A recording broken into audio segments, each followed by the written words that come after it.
I am very pleased to kick off Aero's webinar today, How Long It Takes to Learn English While Learning the Curriculum, Unpacking New Australian Evidence. I would like to begin by acknowledging that today I'm working on land of the Palangang Midang Nation that has been cared for by Waiburu, Dadaroa and Bangarang people for thousands of years. I'd like to pay my respects to their elders past and present and acknowledge their deep spiritual connection to country. I extend that acknowledgement and respect to all First Nations Australians who may be present with us today and to the traditional custodians of all the lands where you're joining us from right across Australia. Thank you everyone for your interest in today's topic. It's really wonderful to see such a great reaction and high level of interest in this work. For those of you who may not know a great deal about Aero, we were established in 2021 through agreement by all federal, state and territory education ministers. Our vision is excellence and equity in educational outcomes for all children and young people through effective use of evidence. Our three objectives are to generate high quality evidence, to present high quality evidence that's relevant and accessible, and to encourage adoption and effective implementation of evidence in practice and in policy. My name is Alex Nelson, and I'll be hosting our discussion today. My role at Aero is to support the operation of our panel of educators, teachers and leaders, which we call PETAL, who provide feedback and insights from their experiences in school and early childhood settings to support our development of accessible and relevant resources and evidence. Joining me today, we have Dr. Lucy Liu, who is our Senior Manager in Analytics and Strategic Projects at Aero, and she's the lead author of the report. We also have Elizabeth Campbell, a leader in EAL education in the Multicultural Education Unit at the New South Wales Department of Education. And also we have Dr. Jenny Hammond, Honorary Associate Professor at the University of Technology, Sydney. For the first part of today's webinar, we'll hear from each of these people. Firstly, Dr. Liu will share the context and importance of this study, as well as research questions, methods and findings. Then we'll hear from Dr. Hammond with reflections on the significance of the research and possible implications for practice, such as the role of language in learning and knowledge about language. And thirdly, from Elizabeth, we'll hear some of the implications of the research, including how systems can use the evidence from this research to support EAL education. The second part of the hour, we'll have a chance to put your questions to our panellists. We've received a lot of questions with registration, so we'll definitely be able to address some of these. If you'd like to ask questions during the session today, please use the Q&A function to post those, and we will do our best to get to as many of them as we can. We are recording the session and we will share it in our channels in the coming days. So we're going to hear first, as I said, from Dr. Lucy Liu. Lucy is the Senior Manager of Analytics and Strategic Projects here at Aero. She has many years of experience in leading multidisciplinary teams responsible for large-scale data collections, data standards, policy and reporting, and statistical and psychometric analysis to enhance policy analysis and decision-making. Lucy is one of the lead researchers who undertook this research in collaboration with the New South Wales Department of Education to examine how long it takes EALD students in New South Wales schools to achieve levels of English that enable them to equitably access curriculum. So it's my pleasure to hand you over now to Lucy. Thank you very much, Alex. Next slide, please. Yes, this slide. So thanks everyone for joining the webinar. The research we are discussing here today is a significant new study undertaken by Aero that examined the question of how long it takes English as an additional language or EAL students in Australia to learn English while learning the curriculum. While this research doesn't examine all questions we wanted to know about EALD education, it does provide a significant new evidence that EALD educators have confirmed can help systems and schools better support their EAL students. With that, I'll first give you a quick overview of the research, including the context, aims, and approach, as well as some of the key findings. Next slide, please. As many of you may know, in Australia, about a quarter of the student population come from a language background other than English and require English language support in the classroom. These students are learning English as an additional language or dialect or are EALD students. During schooling, these students face the challenging task of learning English at the same time as learning the curriculum through English. English language is important for accessing all parts of the curriculum. However, in Australia, with the exception of one study in Queensland, there is limited evidence about how long it takes these students to learn English to the level they need to participate in curriculum learning in the same ways as their peers who speak English as their first language. This is despite considerable research on this topic undertaken overseas over the past 40 years. So the aim of this project, therefore, was to contribute more evidence as to how long it takes Australian students to develop the English language skills they need to equitably participate in curriculum learning, so that we have a better evidence base for decisions regarding the provision of support for EIL students in Australian schools. Next slide, please. Another aim of the project was to examine for the first time in an Australian context how long it takes students to progress through the phases of English language development. Now, we investigated this using a national resource for EILD support in Australia, ACARA's EILD learning progression.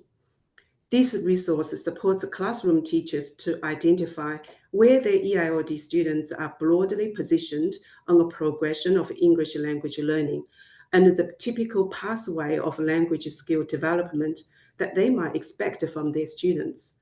The learning progression outlines 4 phases of English language learning shown on this slide: beginning, emerging, developing, and consolidating. Understanding how long it takes for students to progress through these phases is central to this research and the contribution it makes. Additionally, much previous research has focused on how long it takes from the beginner level. In addition to establishing local evidence about this question, our research also contributes new evidence by looking at how long it takes to learn English from a variety of starting points, because, as we know, students enroll in school with a range of English skills. Next slide, please. Research into how long it takes to learn English is challenging. It requires rich data that contains as much information about students as possible and the use of robust analytical techniques, which can control for factors that can impact learning. Longitudinal data is therefore needed, as learning English may take many years. We were fortunate that New South Wales Department of Education has such data, and were very keen to use it to work with us to understand how long it takes students in their schools to catch up to their English-speaking peers. So 2 data sets were provided by New South Wales DLE. The first was NAPLAN results in reading and writing for all students in New South Wales public schools from 2014 to 2022. The second data set was teacher judgments of EIL students' English phase from the EILD annual survey. The EILD annual survey is completed mid-year by all New South Wales public schools. It captures teachers' holistic judgments of each student's overall English language proficiency using the national EILD learning progression or an indication that EILD support is not required. We took these rich and longitudinal data sets and analyzed them using advanced statistical techniques, which are detailed in the report. In the end, the findings capture the learning journeys of over 110,000 EIL students in New South Wales public schools across primary and secondary years. However, the learning journeys of First Nations students who speak English as an additional dialect were not included in this research. This was due to uncertainty about the completeness of data for First Nations EILD students, the experiences in from those students who migrated to Australia, and the principles of Indigenous data sovereignty. We strongly recommend in our report that further research be undertaken to understand the experiences of First Nations EILD students, and we are currently talking to key stakeholders to scope out what opportunities we might have at Arrow to undertake further work that contributes insights into the language learning of First Nations EILD students. So watch this space. Next slide, please. So what did we find in the current study? In short, the research confirmed that it takes a long time for EAL students to learn English to the extent that they can equitably participate in curriculum learning. Students commencing school with the beginning levels of English on average, can expect to equitably participate in curriculum learning after at least 6 years of schooling. In New South Wales, this means that EIL students starting school in kindergarten, the first year of school, with beginner levels of English, will need English language support throughout the whole of primary school. For beginner English students who commence in later years, continued English language support into secondary school is most likely necessary.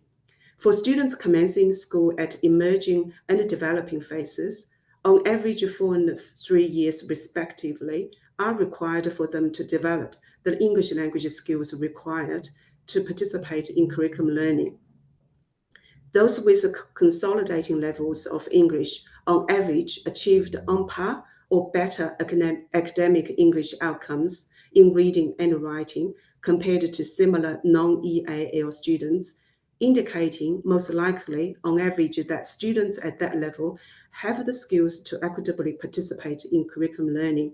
However, these students will still require targeted support with the academic language and the cultural demands of tasks so that they can fully access learning and demonstrate success.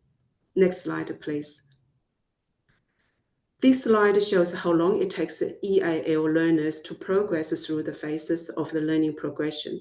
Irrespective of a student's starting phase or starting year level, the finding is quite consistent. Each phase takes longer to achieve than the phase before. The time for half of the EIL students to progress from the beginning to emerging phase was about a year. From the emerging to developing phase was just over 1.5 years, and from the developing to consolidating phase, it was about 2.5 years. Our study also provided the typical range of time, which are shown in the brackets on this slide. You can see often they are as wide as 2 to 3 years. So another key finding is that there is a considerable variability in the time it takes students to progress through the phases. We know that some of the variability in students' learning progress speed is likely due to differences in their backgrounds or individual circumstances. So where we had data available, we also took a look into the impact of student background factors on the learning progress rate. Importantly, this doesn't include all the individual factors that might impact on students' learning journey, but rather focused on a few key factors where we had data available for the analysis. Next slide, please. Our analysis showed that a number of factors could impact students' language learning speed, as shown on this graph.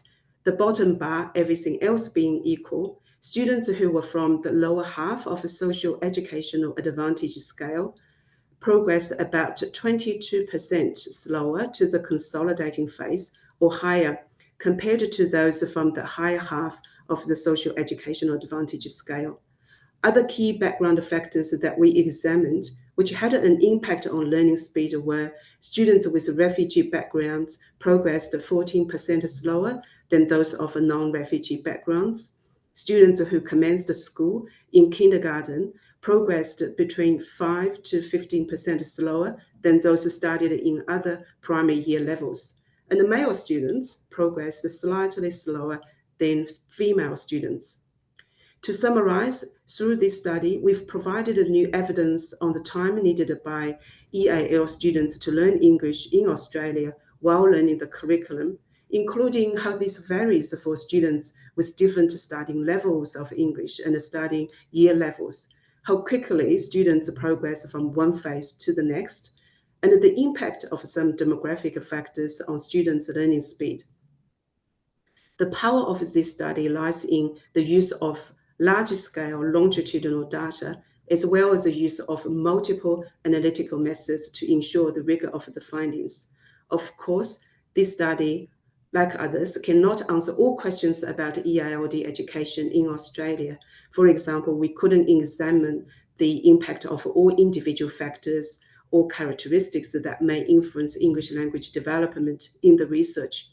However, these findings do shed new light onto the experiences of EIL students in Australian classrooms, and our hope is that this research can assist policymakers and educators in the planning and implementation of EIL support programs in Australian schools.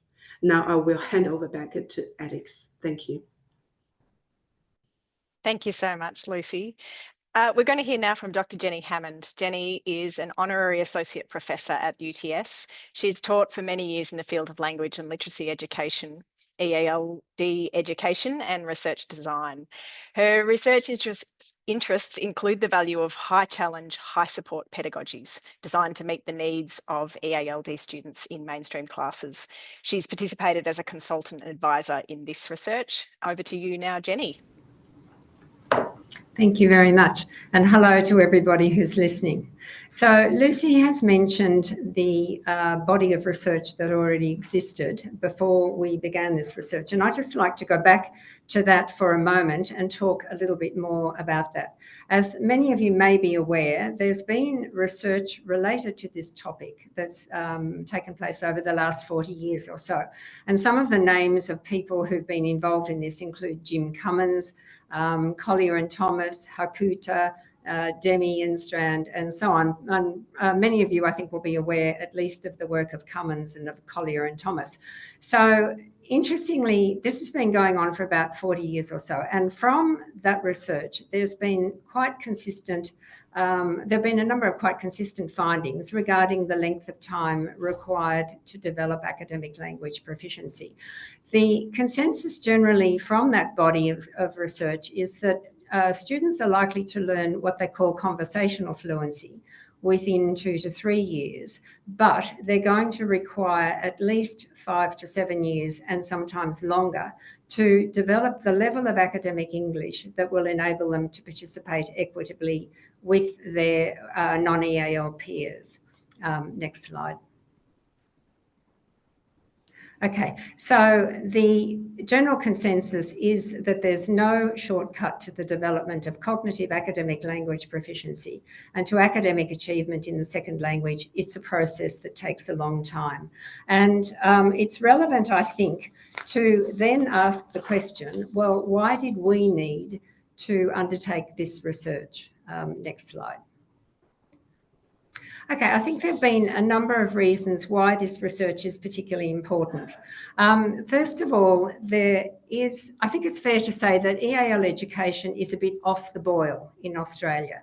That although I think states and territories over the years have all responded in various ways to and recognised the needs of EAL students and responded to them in very positive ways.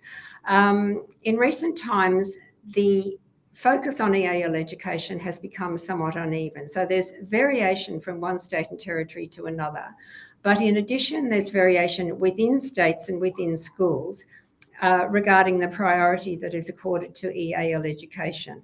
And I think it's important, an important outcome of this research is that it does point once again to the priority that needs to be accorded to EAL students. This is, I think, particularly important because where the length of time required for EAL students to learn English is misunderstood, I think there are dangers that deficit assumptions can shape the nature of the programs that students are involved in. What tends to happen is that when students initially arrive in school with very little English, it's very obvious, and they receive support to help them learn English. But once they move beyond that, the assumption is often made that they are fluent in English. And as a result, any lack of educational progress on their part is often interpreted as students' lack of educational ability. One of the results of that is that teachers tend to lower their expectations. So there's the assumption that this is all you can expect from these kids. But in addition, students are often placed inappropriately into remedial programs. So the particular needs that they face in terms of continuing to develop their academic English are really not being met.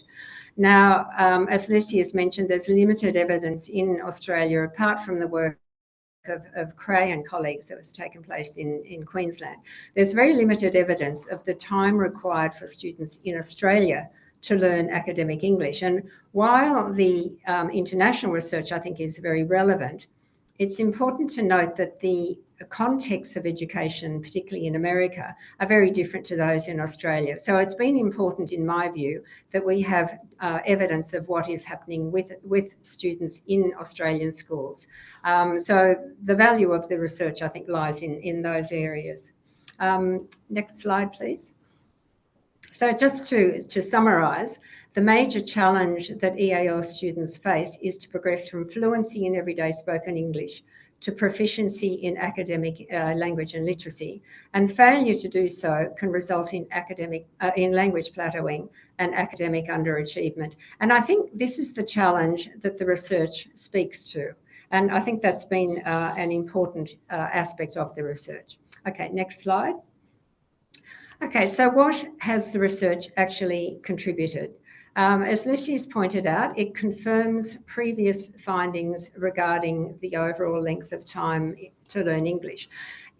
And I think this is important, if we had found that the time to learn English from when students first enrol as beginner students through to achieving parity with their peers, if we had found very different times, I think we would have been concerned about the methodology. I think the consistency of the findings confirm the validity of the methodology that was used in the research. But in addition, there's new information available as a result of this research. We have information about the impact of students' starting phases of English, and we also have information about the time required for students to progress through phases of English. Now, this is new. We haven't had this information before, and I think it's very important information that enables teachers to plan programs with the realistic expectation of how long it's going to take their students to become proficient in English.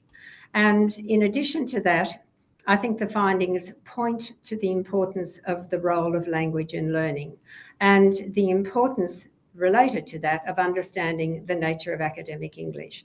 So if teachers are to be working effectively with their students, they need quite an extensive understanding of academic English. Now, just on that topic, if I can go to the next slide.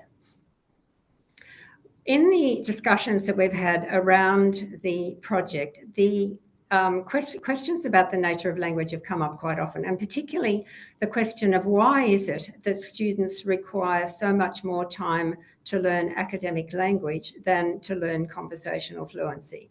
And I'd just like to say a little bit more about that. I should say, in the 2 minutes that we've got available here, this is a very, very superficial introduction to discussions of academic language, but nevertheless, hopefully this will point to the importance of this issue.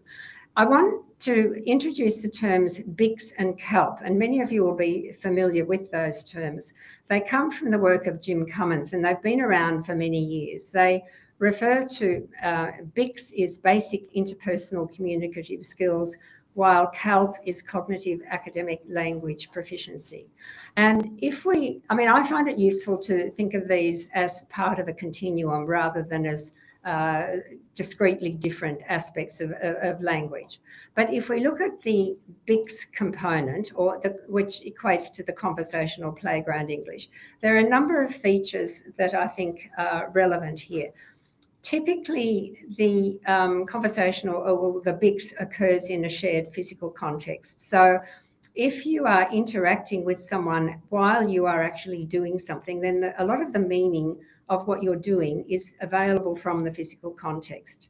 And this is the case with conversational language. It's often when students are sharing activities in the class, or whether they're involved in playground activities, sports and so on. It's that kind of shared physical context that enables them to communicate effectively.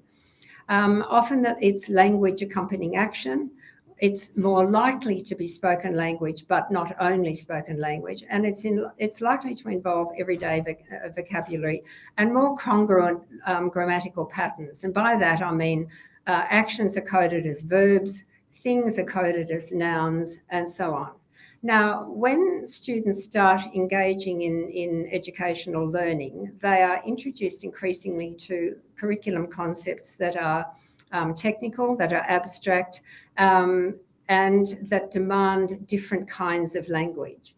The language itself becomes increasingly independent from the physical context, and as that happens, students are required to talk and read and write about these increasingly complex concepts.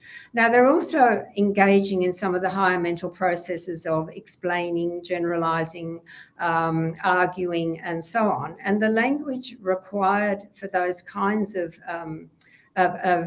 functions are different from the language of conversational English. They're different in terms of the level of vocabulary, which is increasingly technical and abstract. They're different in terms of the kinds of grammatical patterns that students are engaging with, and they're different in terms of the kind of overall functions of language and consequently the texts that they're engaged in. So the challenges are significantly different. And I think this is why it takes students so long to become proficient in English. It's why it's 6 years or more to become proficient in English. Next slide, please. Okay, but regardless of that, the distinction I think is a useful one. It not only provides information on why it takes students so long to learn English, but I think it provides an insight into one of the findings from the research, and that is that successive phases of English require a longer period of time. As students move from beginning to emerging and then into developing and consolidating, they're actually moving from BICS into CALP. And I think that gives us an insight into the role, an increasing role of academic English as they progress along that continuum. The other thing that I think is important is that it highlights the relevance of teachers' knowledge of language and the importance of having access to professional support for teachers to extend their knowledge of academic language. So both their knowledge of academic language, but also being able to draw on that knowledge to plan programs that include explicit teaching of language and literacy across the curriculum. So the language of science, the language of history, the language of mathematics, and so on, need to be embedded within those curriculum programs. Okay, and next slide. So just finally, Lucy made this point, and I'd like to emphasise this again, that the research doesn't provide direct evidence of effective classroom practices, but what it does do is open the door for discussion of the kinds of questions that we've been receiving about EAL funding and policy, about whole school approaches to EAL education, about the planning and implementing of targeted and effective programs for EAL students in Australian schools, and the importance of professional support for teachers. And just finally, it's, I think, worth pointing out that Australia has a long and very strong tradition of research and professional support for those who are working with EAL students, and these are available from at a national and state level. And I would very strongly encourage you to make use of those existing resources, because they will help answer a lot of the questions that have been coming in regarding particular classroom practices, regarding policy, and so on. And at that point, I'll hand back to Alex. Thank you so much, Jenny. Okay, next up we have Elizabeth Campbell. Elizabeth is the leader of EALD education in the New South Wales Department of Ed. She has worked in public education for more than 35 years, with experience across a broad range of schools. She leads a team of specialist EALD advisors in the provision of professional support to schools across New South Wales, providing system-wide support, strategic advice and resources for schools in EALD education. Over to you, Elizabeth. Thanks so much, Alex.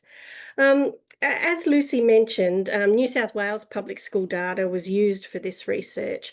So I wanted to start by providing a picture of the New South Wales public school EALD context and explaining why we were able to provide the data for this research. Now, across New South Wales, there are about 800,000 students across 2,200 schools. And of these students, over a third, more than 300,000, are from language backgrounds other than English or LeBoat. And just over 200,000 are learning English as an additional language or dialect, our EALD learners. So we've got a really large group of EALD learners, and they make up just over 25% of the total student population. So as you can see, the large number of EALD learners in our system was able to provide a really rich data source for the Aero research. We might go to the next slide. And I wanted to also give you a bit of a picture that about our approach to EALD education and support, that in New South Wales, it has some really distinctive features. So on enrolment, information is collected about every child to determine whether they are from a language background other than English. And then to determine whether a student requires EALD support, very shortly after enrolment, every LeBoat student needs to have their English language proficiency assessed. And to do this, schools are required to use the ACARA EALD learning progression, or our New South Wales developed kindergarten learning progression, to determine the English language proficiency phase of every LeBoat student who enrolls in our schools. An advantage of using the EALD learning progressions is that they provide us with a consistent assessment tool and a consistent definition of EALD across our New South Wales public school system. Using the EALD learning progressions, students, as I said, are identified as being in one of the 4 phases that Lucy mentioned: beginning, emerging, developing, or consolidating. And then this information is recorded in the central database that's used to manage the student enrolment information. Now, while schools can enter and update this information at any time during the year, there is an annual EALD data collection in June each year. And this collection is mandatory, and principals have the obligation of signing off that the data is accurate. And it was this data collection that was the key data set used in the research. And using the information from our annual EALD data collection, we use this to distribute resources to EALD learners, and we do that through our English language proficiency equity loading. Now, this year, $205 million was allocated to almost 1,700 schools, and this allocation included 1,000 full-time equivalent EALD teaching positions. And it also included over $71 million in flexible funding, of which most of that was used by school leaders to employ additional EALD teachers. One of the really distinctive features of our EALD program is that every EALD learner receives some level of resourcing for as long as they are enrolled and identified as EALD. We do have an allocative formula that takes into account higher or lower needs, but there is no cutoff for length of time or no cutoff by level of English language proficiency. And to further strengthen the reliability of the EALD data, schools are required to report EALD phases and information about progress in English language proficiency to parents twice a year. In addition, across the system, nearly all other data sources can be interrogated by EALD phases, and this includes NAPLAN, which was a key interrelated data set for the purposes of this research. Might go to the next slide. Now, from a New South Wales perspective, our allocation of resources and delivery of support has always been informed by length of time research, but from overseas. And we were really interested in the research about length of time that came out of Queensland.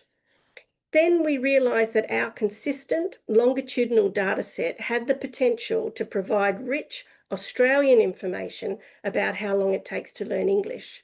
But even better, we would be able to contribute to new evidence by adding some additional complexities to the research questions. For us, we now are able to say with confidence that on average, the length of time it takes to learn English in New South Wales public schools is consistent with overseas research. And what that means is that learning English takes a long time. But what we also have now is information about the range of time for the full range of students, including the impact of starting phase, scholastic year, and how a range of demographic factors can impact English language proficiency. We also have the same information to apply to how long it takes to move through each of the phases, which can really assist with planning and implementation of EALD support. Having said this, I think it's also important to say that, like with all research projects, there are some limitations of the research, and we need to consider them when we interpret and start to use the findings from this research. Might go to the next slide. So, as I said before, there is power in the results of research, which includes such large, consistent data sets. But we need to keep in mind that the results are still blunt and not necessarily specific to individual students or schools. I think the results should be seen as a guide to view our individual context from. They give us a ballpark rather than a set of milestones to measure our students or schools against. Now, the first thing to consider are the proxies used in the research. Of course, it's impractical from a research perspective to measure every individual student's level of academic English or determine when every individual student reaches academic parity with their non-EALD peers. But what the research does is to use proxies to represent these things. For example, the NAPLAN achievement scores in reading and writing were used to determine academic parity with non-EALD learners. So where the NAPLAN achievement scores of EALD learners met the scores of matched non-EALD learners, this point was used as a proxy for academic parity and as the point of equitable access to the curriculum. But we know the limitations of NAPLAN, especially for EALD learners. NAPLAN test results in reading and writing are simply that, results in NAPLAN. They don't replace teacher observation and assessment of individual students' skills and abilities across all language modes. But the power of the results is in the size and consistency of the dataset. The research uses teacher broad assessments of student English language proficiency levels centrally collected and uses the consolidating phase as a proxy for a level of academic English to enable students to equitably access the curriculum based on average results from NAPLAN analysis.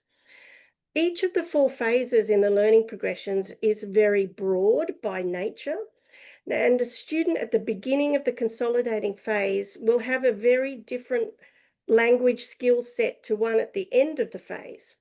So equitable access to the curriculum may not be possible for every student at the consolidating phase. And I think we need to remind ourselves that the research results are anchored in the term on average. I think it's also important to remember that reaching consolidating phase is not the end goal. It's an achievement level. It's a description of language proficiency. And it's just the beginning of an access point to equitable access to the curriculum. I think it's also important to consider the range of results for length of time.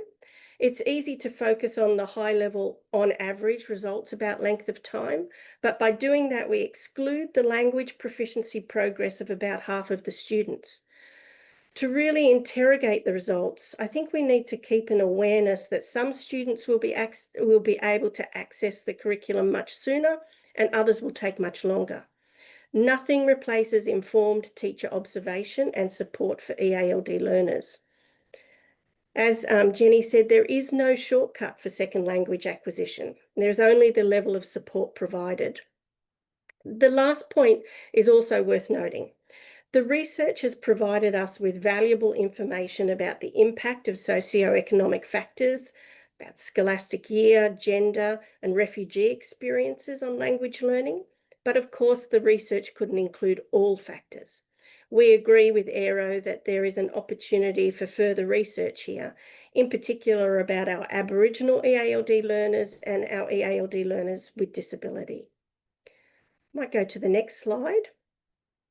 Now, from our perspective in New South Wales, there are a lot of implications for our work from this research. Firstly, there is a need for sustained and ongoing language support throughout primary and secondary education for EALD students, particularly those starting at the beginning phase of English.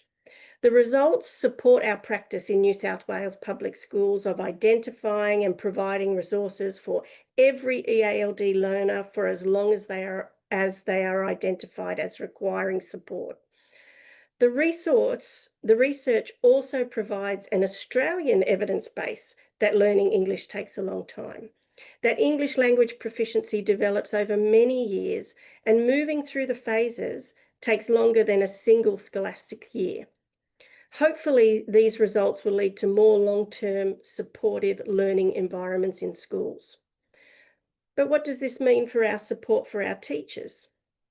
Now, if we are expecting our EALD specialist teachers and our mainstream teachers of EALD learners to understand how long it takes to learn English and the nature of the sustained language support required over this time, then our professional learning needs to be revised to include the results of this research and to better equip them with the skills to provide targeted, systematic, and explicit instruction based on students' language needs over time.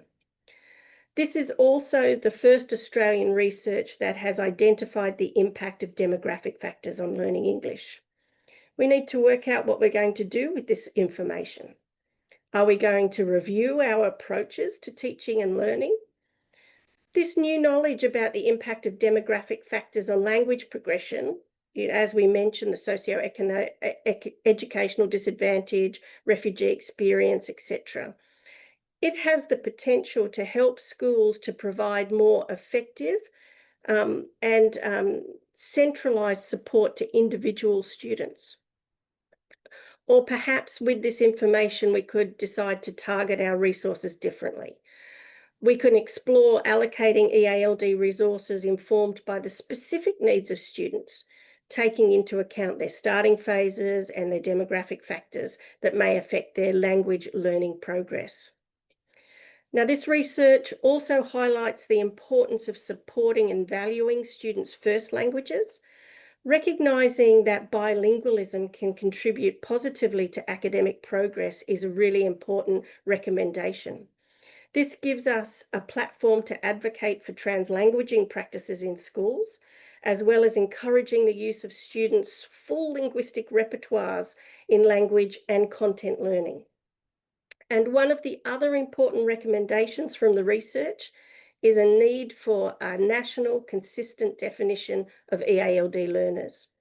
Because of the lack of consistent definition, EALD learners are not identified as a national equity priority group, and there are implications of this with resourcing and wider support. Now, for us, that's lots for us to consider in New South Wales, but I think all of those considerations can apply across all jurisdictions. That means our challenge is to use the research to have conversations with teachers, with school leaders, with system leaders, to build a wider understanding of the journey of English language learning and the support needed to ensure all EALD learners have equitable access to the curriculum. Thanks, Alex. Thanks, Elizabeth. And thank you to all of our three presenters today. We're going to move now to some questions. So thanks to those of you who submitted a question when you registered. And just a reminder that if you have a question you'd like to put to our panelists, you can post it in the Q&A function. And we'll do our best to address as many of the questions as possible in the time that we have left. So firstly, we've had some questions come through about what this research means for teachers and for teaching practice, including wanting to understand how learning differs for mainstream and for EAL learners, wanting some tips for how best to accelerate English acquisition through English teaching, specifically for students in secondary school. One about unpacking how this can link to the science curriculum examples due to additional language that needs to be learnt on top of everyday English sentence structures. Jenny, I'm wondering if you would be happy to share some thoughts on these important questions. Yes, certainly. I'd like to perhaps just go back to a point that I made earlier on, and that is that the research itself doesn't speak directly to these kinds of questions. But it does highlight the importance of the questions, and it opens up, I think, the space to consider these in a lot of detail. Now, I also suggested that we have a strong tradition in Australia of research and of development of resources.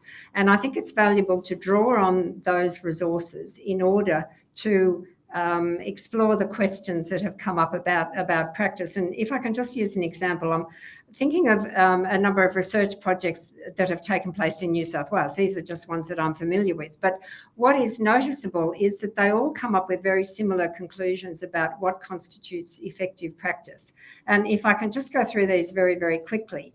They highlight, for example, the importance of the quality of the learning environment that's provided within the school, where students feel safe and welcome and supported, and where their needs are well known by the teachers. So part of this is how well you know your students within the school and their particular needs.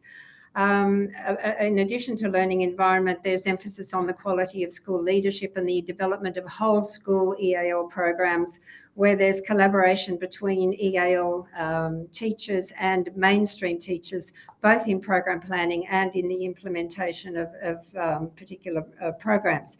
There's also a lot of emphasis on the kind of pedagogical practices that are available. So where EAL students participate in high challenge programs rather than programs that are simplified in any way, but rather they participate in the full programs, but with high levels of support. And so notions of scaffolding and message abundancy that may be familiar to many of you become relevant here. And it's the targeting of that support towards the specific needs of students that becomes very important.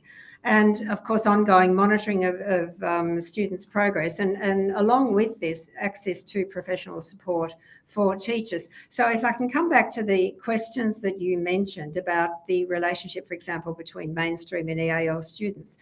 I mean, the principles that I've just outlined, of course, are not unique to EAL students. They're relevant for students right across the spectrum.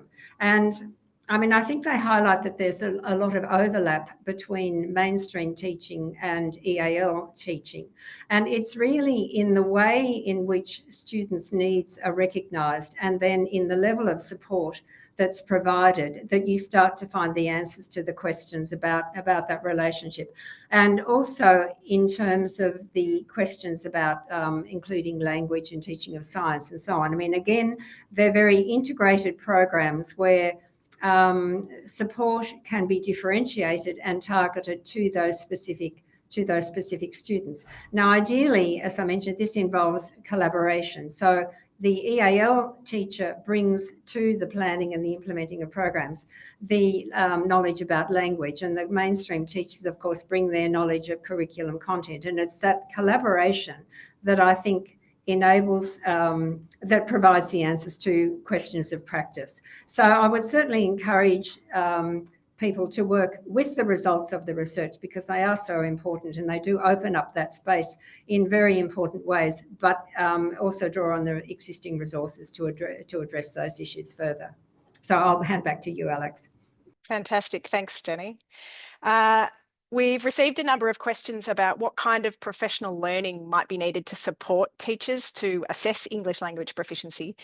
Elizabeth, perhaps you can tell us more about the approach in New South Wales? Yeah, sure. As I mentioned before, high quality professional learning for all teachers of EALD learners is critical to ensure that they have the skills to support the language learning needs of EALD learners.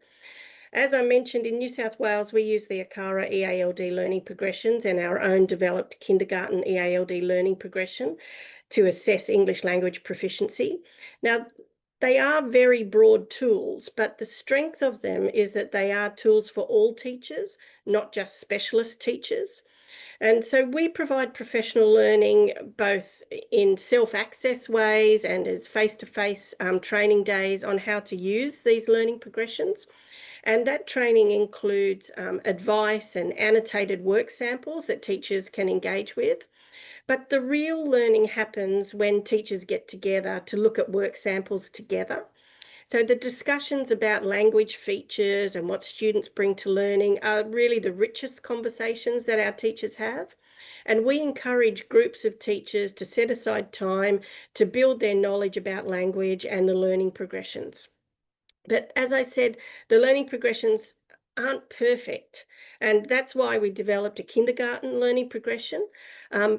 But what they do is they allow teachers right across the system to have a shared vocabulary and a shared process to assess English language proficiency. And it's that consistency and that ability to have conversations about students' language that's really important. And what we can take from the research is the need to support teachers to have the skills to provide effective and sustained language support for our EALD learners. Great, thank you. We've also had a few questions about EAL students who may have additional learning needs. Elizabeth, perhaps if I can come back to you to share some thoughts on how to support EALD learners with additional learning needs. Yeah, sure. We often receive questions about how best to identify and support EALD learners with additional learning needs, and it's not an easy question to answer. EALD learners with disability or additional learning needs are a really diverse cohort within themselves as well, and there's not a one-size-fits-all approach. Our advice is to always start with what the student brings to learning English and to ensure that the student meets the definition of an EALD learner, that they require support to learn English as an additional language. Sometimes if you're assessing English language proficiency for students with a complex or additional learning needs, it may be appropriate to only use parts of the EALD learning progression to assess their English language proficiency. For example, you wouldn't use the speaking mode pointers in the same way for a non-verbal student. You might also need to modify how you identify and assess receptive skills for some students, but it's exactly what Jenny was saying. It's about knowing your student and responding to the individual needs of that student. And then I think it's really important to provide the appropriate language scaffolding for that individual student at the same time as any learning adjustments are made so that we're catering for both needs of the students. As I mentioned before, EALD learners with disability were not identified as a particular demographic in the research. And I think that there's space for looking in the future for investigating best practice and best identification of those learners as well. Yeah, absolutely. Thank you. We've had a question come in from outside of New South Wales about the implications of the research for other states and territories. Lucy, do you think you could share some thoughts on how educators from other states might be able to use this research? Sure.